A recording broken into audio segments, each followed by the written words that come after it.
Welcome. These will be my thoughts on 2026 Wonder Man Season 1, Episode 1, Matinee. The episode was rated TV-14. So will this video be? There will be spoilers for the episode and potentially the MCU leading up to it.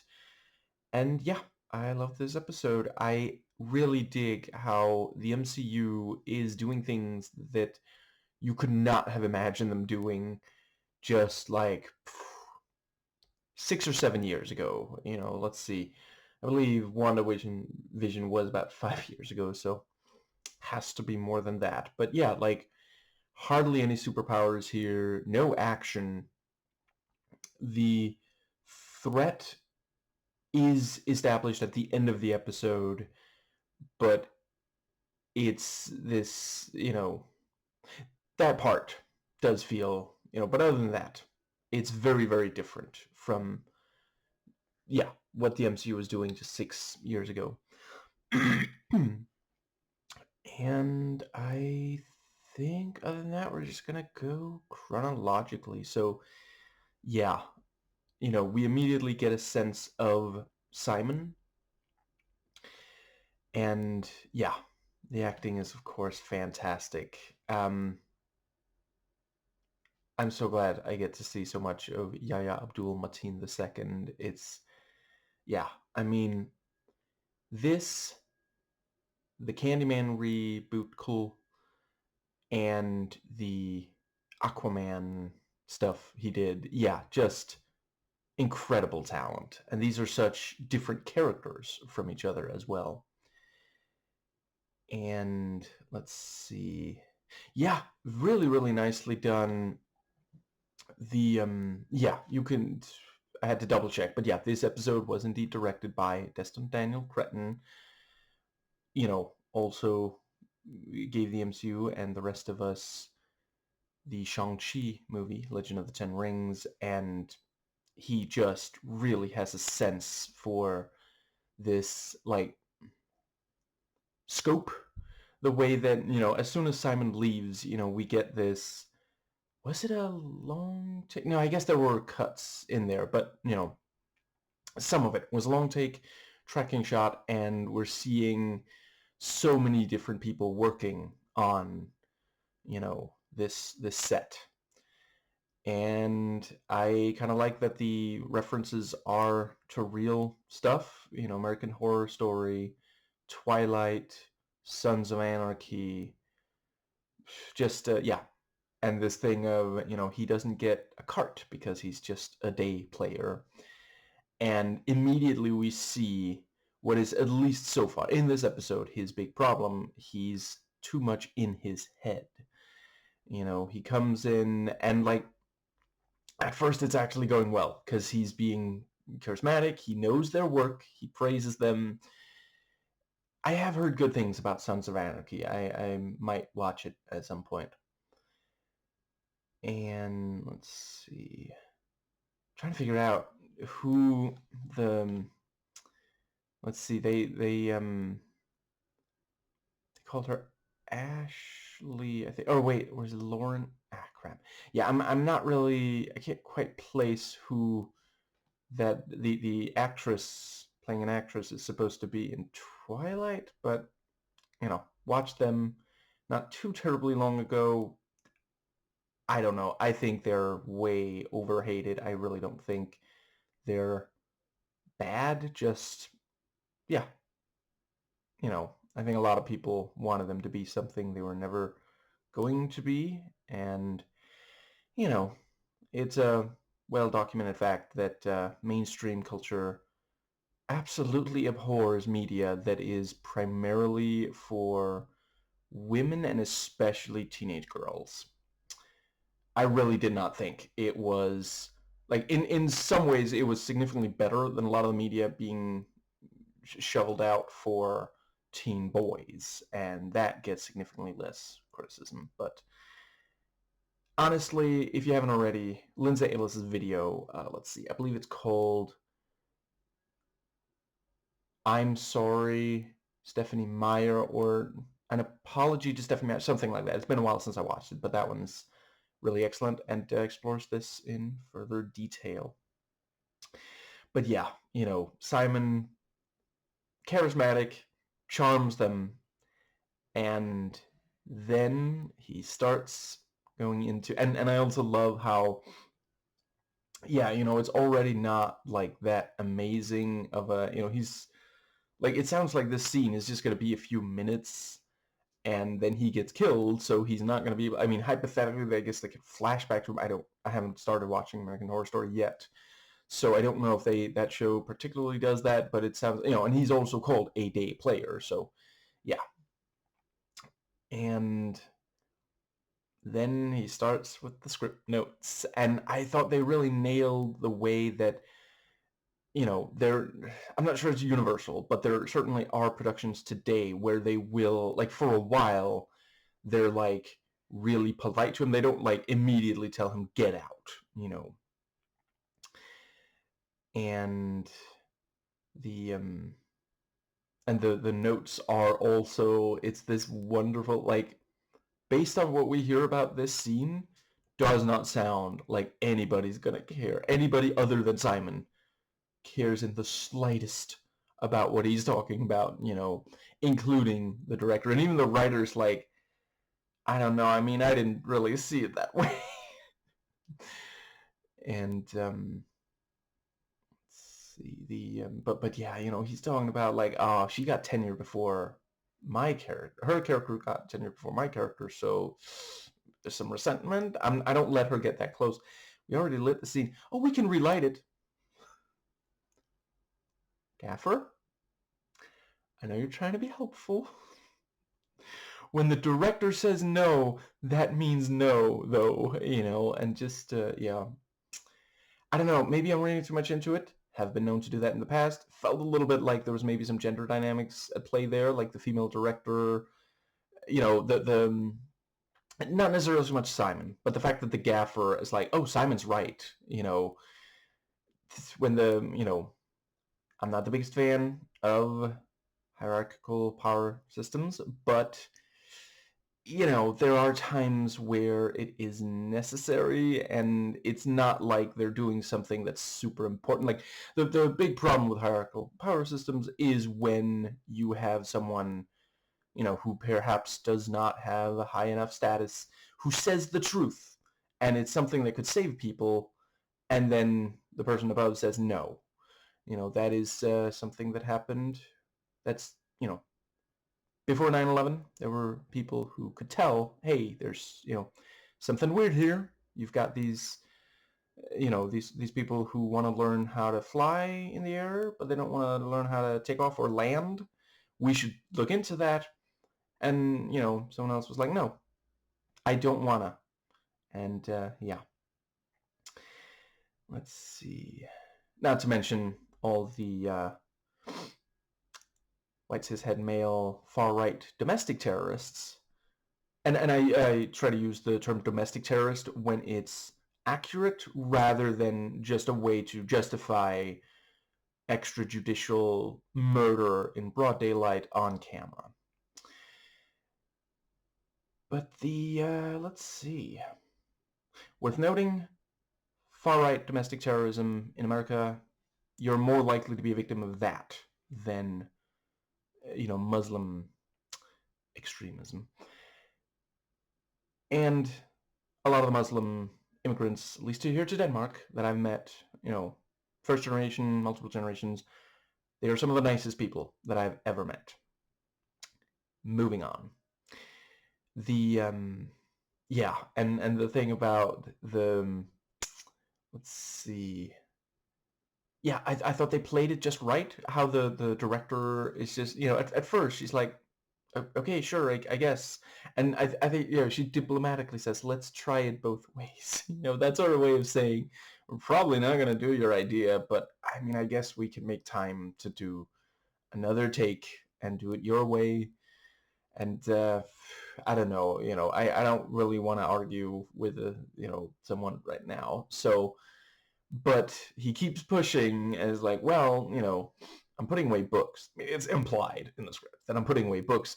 Which book should I? Because this one's kind of light, but this one, and just like, you are talking your way out of a job, mister.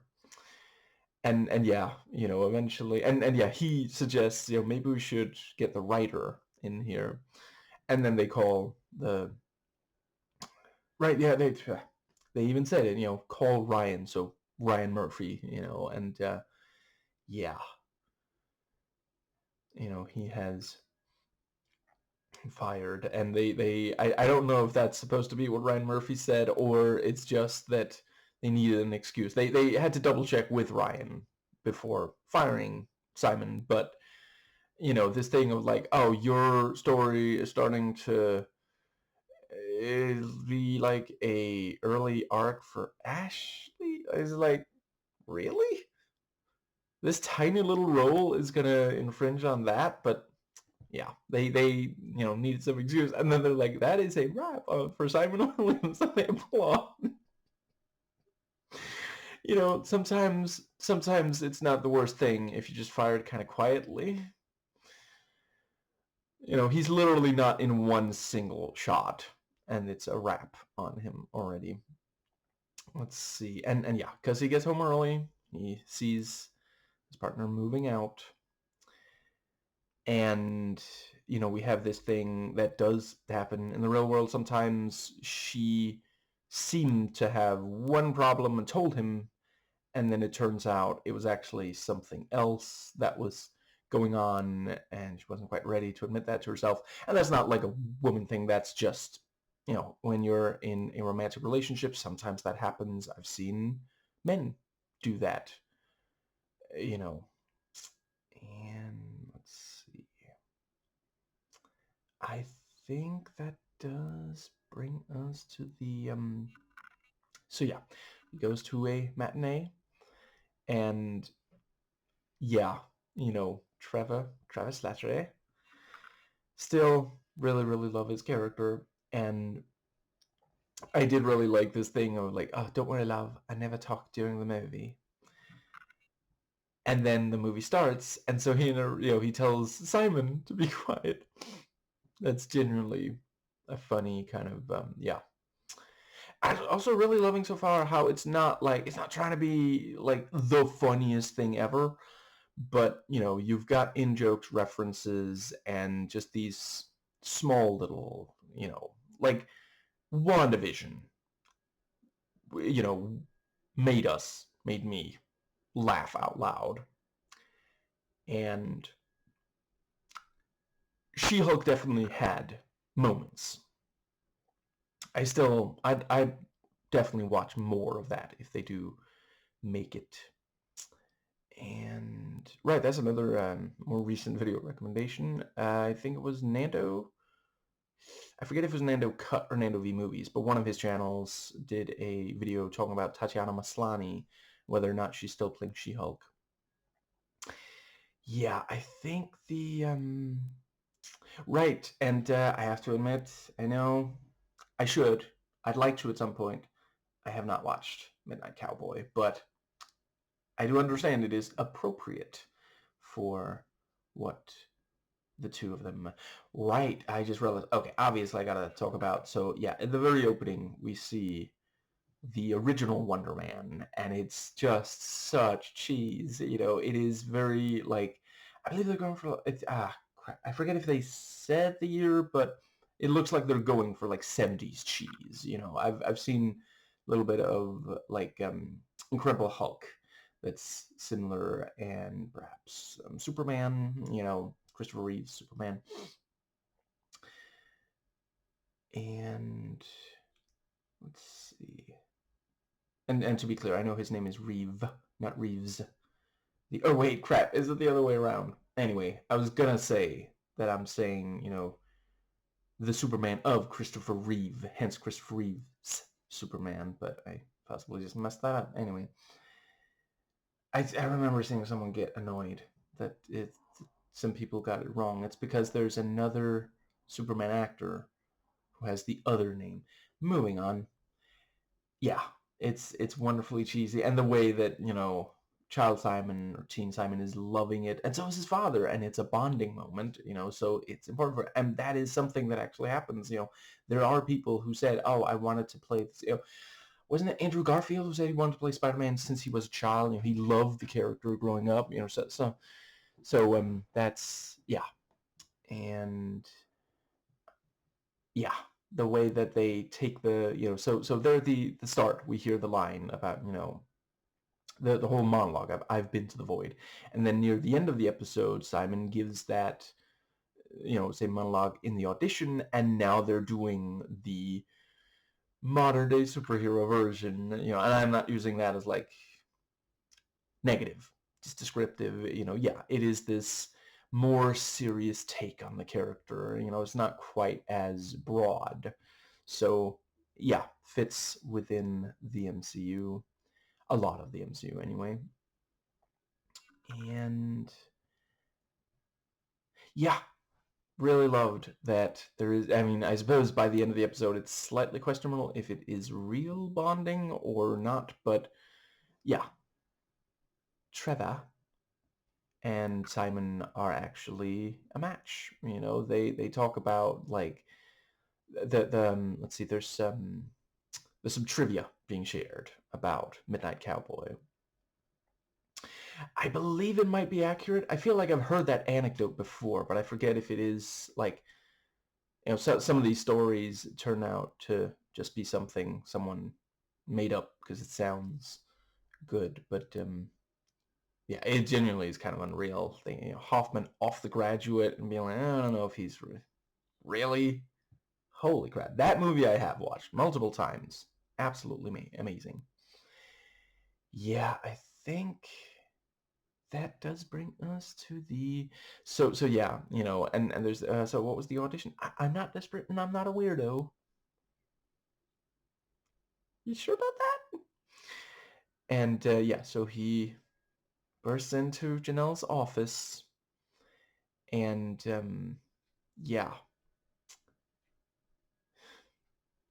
that definitely felt gendered. She's yeah, she's there in a meeting with her colleagues, and he still gets to have a conversation with her afterwards. I mean, I suppose how are they gonna continue the meeting after that? Um, let's see, and well, I guess it's not impossible that he had to wait until after the meeting, but even so, it was you don't you know it's a meeting. Yeah. Let's see, and yeah, they talk about the yeah, the Wonder Man remake, and I love that. Yeah, so it goes to how why didn't you tell me it was Von Kovac directing? I'm so glad to be watching Zlatko Buric in something new. He has not lost it in the slightest. Like, he started acting like 30 years ago or something. Let's see. Yeah, because like Pusher won 1996, I believe. Something along those lines, and yeah, he's still absolutely amazing. I think the most recent thing other than this was like 1864. That was years ago. So yeah, really, really great. And he points out, hey, Cronenberg did The Fly. That was a silly B movie. And it's so true. What was he said? He made it personal, and he took us to horrors that we had never before conceived of. Something along those lines. And it's so true. That, holy crap, it's such a masterpiece, and it's genuinely unreal. I haven't watched the original, but I have seen other sci-fi horror from back then, and it is cheesy. It's wonderful if you're in the right headspace for it. I absolutely okay. At this point, I feel like I will keep it brief, but Tarantula, The Incredible Shrinking Man, is genuinely actually good, like intelligent, and the uh, yeah, another one that is the wonderfully titled Invasion of the Body Snatchers. Better movie than the 2007 one, though that one has something to offer as well. I still need to watch. There's one from the 70s, one from the 90s. I really want to, for sure. And if you like Outlaw Vern's reviews, he covered all of them and did a fantastic job. Made me want to watch the 70s and 90s versions even more.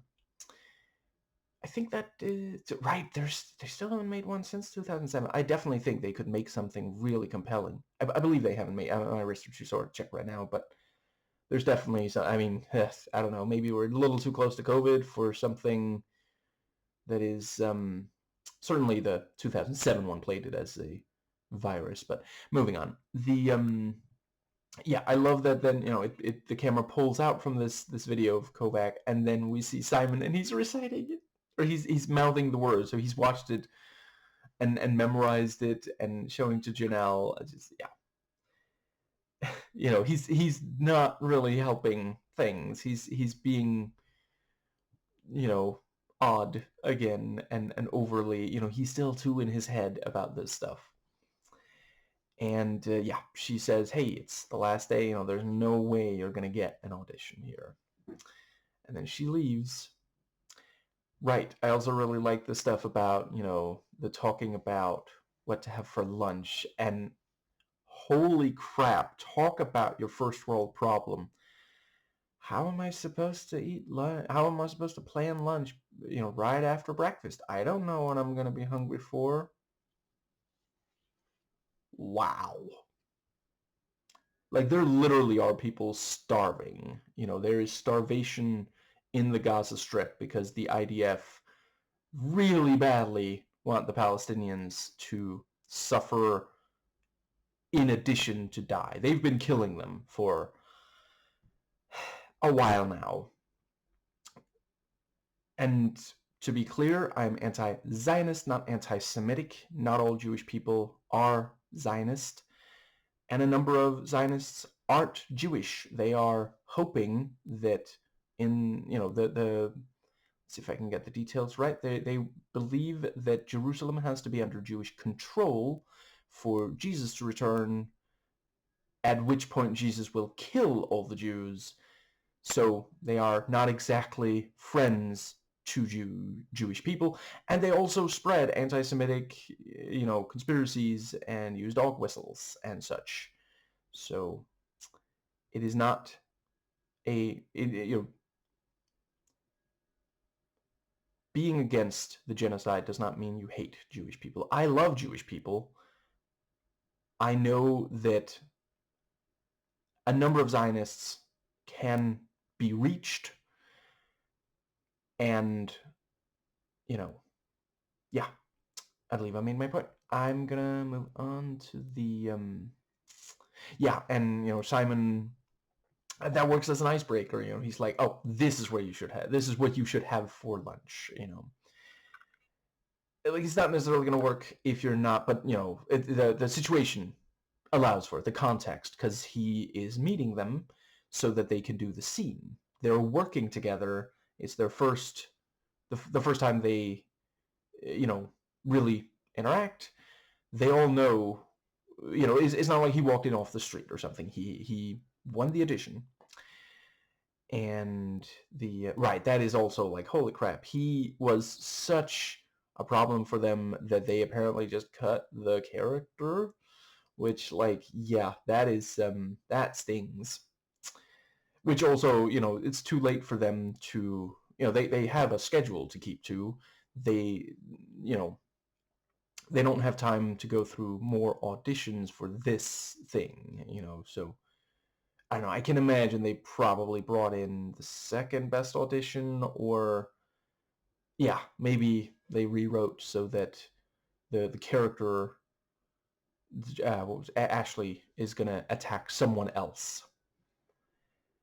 Now, I think that does bring us to, but yeah, real quick, the way that they talk about, the way that the interaction between her and Simon, the way that the director and Simon, it very much feels like, I really don't want HR to get involved, so she can't yell at him, because if he goes to HR and says, I felt really, well, do day players get HR? I forget, but, certainly they don't want, or possibly just negative publicity. They don't want him to go to the papers and say, the director was really, mean. And I am glad that it is less, they used to, like, powerful people in Hollywood, to an extent still, but they used to be able to openly be really, really vicious and cruel. Read up on, that's another, you should definitely watch Anthony Gramulia's video on, let's see, I believe it was called The Most Dangerous Film to Produce, or something along those lines, where he talks about the Wizard of Oz and the ridiculous crap they did on that, and among other movies. But yes, so he is insistent on getting the role, so he, finds the contact info and pretends to be someone else and gets himself an audition. And let's see, and has to sign that he doesn't have superpowers, which we've just had implied he does, because he gets upset in the bathroom and stuff starts shaking. So and by the end of the episode, it's very clear there's definitely some superpowers going on there. And right now it does seem like he is struggling to control them. So I genuinely am not entirely sure if they're gonna have him be able to turn that around, or if he's going to end up in custody as the guy on the phone, who I believe I know who is, but just in case, I won't. Oh, right. Crap. I meant to say at the start of this, I know I believe it's all 8 episodes are on Disney Plus right now. I have only watched this one. I am probably going to do the rest of them soon. I am trying not to overpromise and underdeliver here. Yeah, so yeah, he goes to the audition, and there's so many people there. Right. Also, like, the thing about, they're already talking to Leo. They said they want a new face. I have a new face. Well, are you one checked fingerprint away from the chair?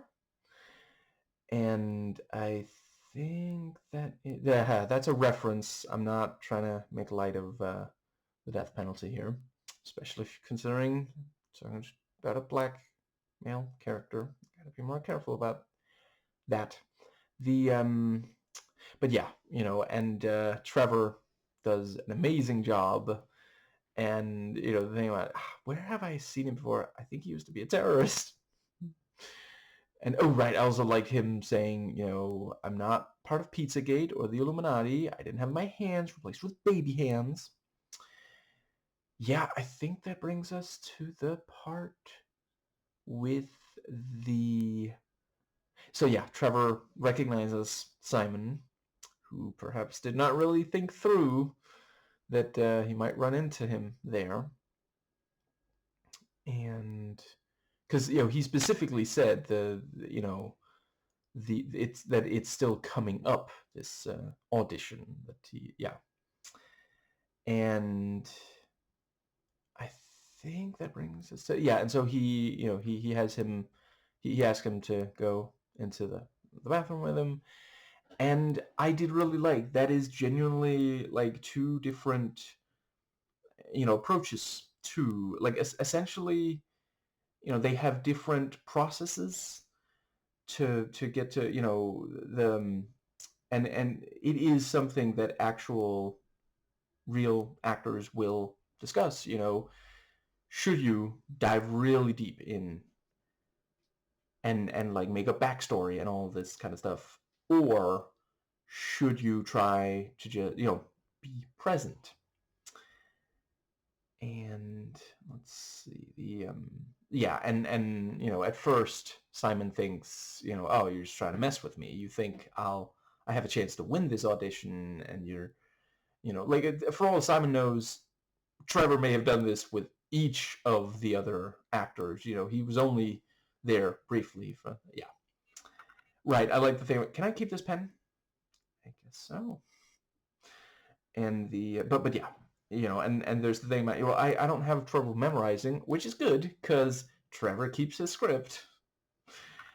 And also the thing about, they call out Simon Williams, and Trevor's the one who says here.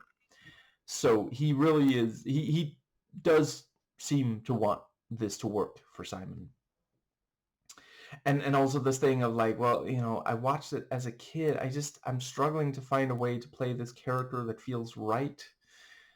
And yeah, the thing about, take a deep breath, exhale, and the thing about, instinct will take over. And so he, you know, let's see, he goes in and right. Also, really like the thing about the let's see, yeah, it was at the start after he already, well, you already have this role. He won the audition for the American Horror Story Day Player role, and just a few minutes later, he does not have the role anymore. So he did, in a way, have reason to worry, but about something other than, yeah. And there are actors who are just perfectionists and overthink things. And if you have a high enough status, you can get away with it. Helps to be a white cishet man. I think I'm afraid I forget who said it, but someone pointed out they didn't want to be caught um, method acting while black. And yeah, I think and the audition also strikes a good balance because, like, at first, it's like, okay, so I mean, he does have the audition if he can just nail it. And the yeah, at first, so let's see, he does the breathing thing, and we get a reaction shot where they're like, what is he doing?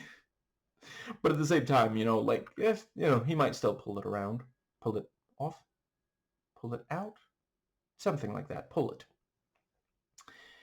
And the let's see, yeah, uh so and it looks like he looks for the script, and they're like, is there a problem? And it's one of those things, like, if he asks for a script, is he gonna look really unprofessional? Maybe. So, but he did indeed memorize it. And yeah, like, genuinely good acting. Like, if I think there's a chance he could get the role if they are looking for that take on it. I think that does cover. Yeah, and so they go out for drinks after, and the Virgin Bloody Mary, and he points out 13 years sober, which, yeah, Iron Man 3, that was indeed 13 years ago. Weird to think. Feels like I just watched it yesterday. Oh, right, I did. And the let's see. Crap, what was the other thing I wanted to say about that? I had actually kind of forgotten. There's a point in that where another character, Tony Stark asks someone something, and they say, "Free country," which is how it was done before Trump's second term. And let's see. It is fascinating how suddenly, what happened to the Second Amendment? Now you get shot for carrying a weapon? Really? Because I thought that was the thing that wasn't that the thing that conservatives said Obama would be doing, and now Trump is doing it and making excuses for it. Like, it's one thing that had happened, with ICE under his watch. He said, "Oh, you can't be carrying around a weapon." And I think the right, and I'm very fond of the someone posted, this is a pretty good reason for a national strike. And I think that does bring us to the conversation at the drinks was also very nicely done. And then, afterwards, he gets called in the thing, how was drinks? It's ridiculously expensive. Trevor, always with priorities in check. And, yeah, third contact. We don't call that, but it is third contact. And the, let's see.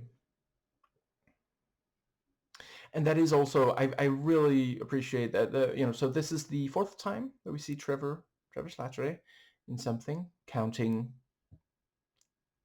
All Hail the King, I think it's called. The one shot, the one that was basically an apology for screwing up the Mandarin, which they did, but I really think they made a very strong recovery on Ten Rings. But yeah, each time they have something interesting with him. I know a lot of people did not love how he was done in that first one. Honestly, I think it would have been received better if he was not given the name of a character that was so popular, with a lot of comic fans who are one of the main audiences for these things, so, but that is, I mean, in the one shot, they literally say, you've never met him, but you took his name, that is like, he's basically playing, that, the embodiment of that fan. But yeah, this thing of like now Trevor's working with someone. I believe I know who it is, but just in case, I'm holding off. But he's trying to, yeah. The after first playing a terrorist and then, doing well in prison, reminiscing about his previous career, and 10 Rings really helping the heroes. They would not have succeeded if not for him and Morris. Yeah. Then, Simon sees the star and says maybe it's fate. Yeah, I'm invested. I want to see more of I'm genuinely fascinated if they will, by the end of this season, have him as the actual Wonder Man from the comics, because this is a sort of reversal. In the comics, he is a well, let's see, he starts as a villain and becomes a hero, and then becomes, like, he starts working in Hollywood where people know about his superpowers, and here we have an actor who's trying to break into Hollywood and he has to hide his superpowers, so that is fun, and it allows them to do a little bit of winking and nodding at the audience, playing with the tropes and such. And I think that does. Yeah, by now we haven't had that much as far as specific to comic book. We just have the, Lon Kovac saying, well, we're constantly making these comic books, so we have to, comic book movies, so we have to make sure to make them, as good as they can be. And it is true, there are, prestige directors making comic book movies and shows now. And at least some of the time it is passion project stuff. I continue to hold in high regard the Eternals movie. Not saying it's flawless, but it's better than a lot of people have made it out to be, though we're probably not getting a sequel considering its reception. Yeah, I think that does pretty well cover. Yeah, I felt they did a good job of making us care about Simon and reminding us why we love Trevor. Those of us who do. I do think it is really cool that, yeah, it was unpopular that he was claimed to be the Mandarin rather than us getting the comic accurate one. And again, I think they made some really important changes to the comic one for Shang-Chi, the movie. Yeah, it's very, yeah, there was that anxiety around East Asians when the original comics were made, and it's aged like milk. But but yeah, Trevor himself continues to be popular, and they are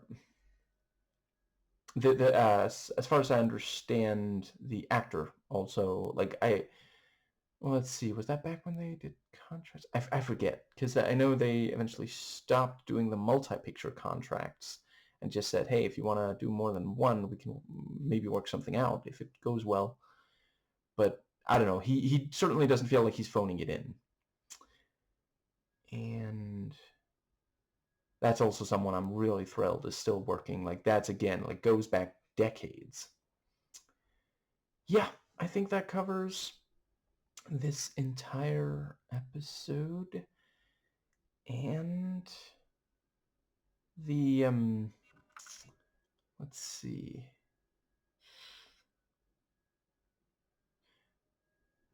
Yeah. I also appreciate this thing of like, oh, they're taking something from, decades back that was obviously back then not like amazing. Or, but by today's standards at least, it was corny and cheesy. And they're remaking it because, maybe there's enough nostalgia, there's, it's someone from the comics we haven't seen before. And, the right, which is also I do think so far I've been pretty happy personally. I can't speak for everyone about how they've handled this thing of like, well, the MCU is a universe wherein superpowers are real. Do they still have media about people with superpowers? And you've got stuff like Captain America 1, there's comics of Cap, you have Rogers the musical, and now Wonder Man the movie is being made into another Wonder Man the movie in Wonder Man the show. Yeah, so far I think it is working for them. It's the kind of thing you got to be really careful with. It's a delicate balance. You don't want to end up with something that's this, yeah. And but yeah, so yeah, taking an older property and making something new. I mean yeah, I can't speak to because I haven't watched. I've only seen clips and heard people talk about, but from what I understand, we would probably not, if you are not in the right mindset for it, you're probably not going to love I want to say 1970s. In, yeah, wasn't it called Incredible Hulk? Well, whatever, show.